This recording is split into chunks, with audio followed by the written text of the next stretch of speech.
నమస్కారం, లక్ష్మీ డివోషనల్ కి స్వాగతం.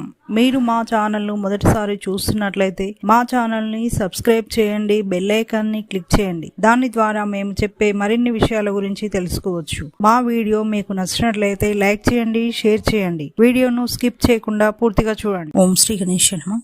ఓం శ్రీ మాత్రే నమః. మీకు కలలో పారిజాతం చెట్టు కనపడితే ఎలాంటి ఫలితాలు ఉంటాయో తెలుసుకుందాం. కలలో మీకు పారిజాతం చెట్టు కనపడితే ఇది ఒక శుభసూచకమైన కళ. కలలో పారిజాతం చెట్టు కనపడితే మీరు ఎంతో కాలం నుండి ఎదురు చూస్తున్న పనులు పూర్తవుతాయి. మీరు కోరుకున్న కోరికలు త్వరలో నెరవేరుతాయనే అర్థం. మీకు అంతా శుభం జరుగుతుందనడానికి ఈ కళ ఒక సూచన. వృత్తి వ్యాపారాలు చేసేవారికి పారిజాత చెట్టు కళలో కనపడితే మీకు మంచి అభివృద్ధి కలుగుతుంది. ఆర్థికంగా మంచి ఫలితాలుంటాయి.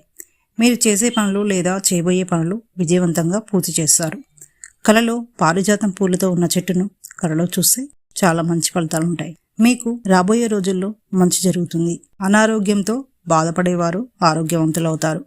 సమాజంలో కీర్తి ప్రతిష్టలు, గౌరవ మర్యాదలు లభిస్తాయని అర్థం. ఇక నెక్స్ట్ వీడియోలో మరిన్ని విషయాలను మనం తెలుసుకుందాం. Thanks for watching. ఈ వీడియో మీకు నచ్చినట్లయితే లైక్ చేయండి, షేర్ చేయండి, మా ఛానల్ని సబ్స్క్రైబ్ చేయండి.